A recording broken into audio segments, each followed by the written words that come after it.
Meine Gabel, in dem Fall die Uni MK-Gabel, hat Spiel und man sieht, hier ist eindeutig Spiel oben in der Gabelbrücke. Wie behebe ich das nun? Und zwar klemmen wir das Ganze unten mit einem Franzosenschlüssel oder einem Maulschlüssel und oben mit einem 8er Imbus.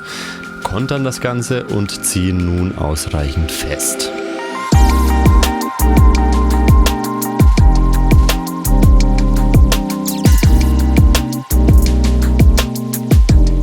Ist es nun ausreichend festgezogen, prüfen wir die Gabel auf Freigängigkeit, ob man noch schön sauber lenken kann.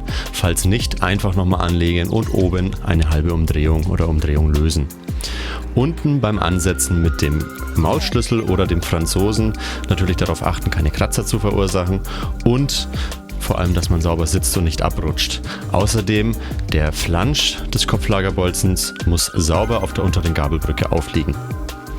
Bekommt man so das Spiel nicht behoben, sollte man sich nun vielleicht den Kopflagerbolzen genauer anschauen. Links zu sehen beispielsweise die ältere Version. Oben zwischen Deckel und Bolzen ist ein leichter Spalt, der je nach Bauart unterschiedlich ausfällt und so gegebenenfalls die Klemmung beeinflussen kann.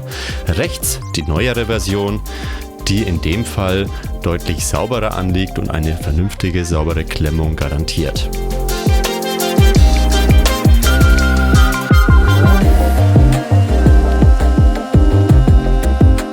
Bolzen werden in dem Fall mit derselben Schraube verschraubt.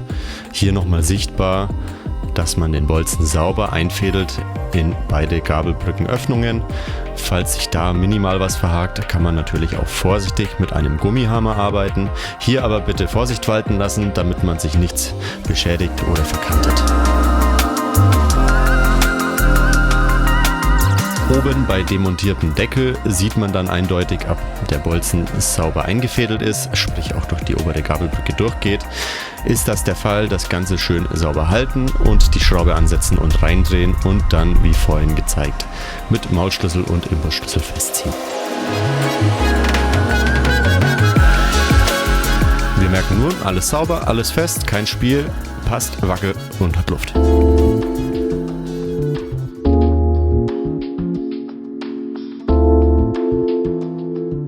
Anderen Gabelversionen, wie zum Beispiel der UDX-Gabel oder auch der Luftfedergabel, funktioniert das Ganze ein wenig anders. Und zwar haben wir in der Regel oben eine zentrale Kopflagerschraube und dann die Vorbauschrauben seitlich. Bei der Luftfedergabel kommen zusätzlich noch die Gabelbrückenschrauben oben mit dazu. Diese müssen wir natürlich alle zuerst lösen, damit wir die Klemmung wieder sauber herstellen können. Das heißt, Vorbauschrauben lösen, jetzt die Gabelbrücken, zentrale Schraube und danach von beiden Tauchrohren links und rechts.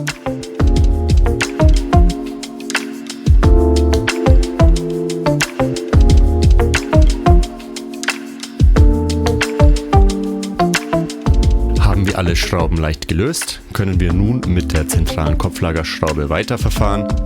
Das Ganze sauber festziehen. Hier bitte aufpassen, dass man das Ganze nicht überdreht und vor allem, dass die anderen Schrauben vorher gelöst wurden, denn sonst beschädigt man das Klemmstück im Inneren und verursacht so gegebenenfalls irreparable Schäden.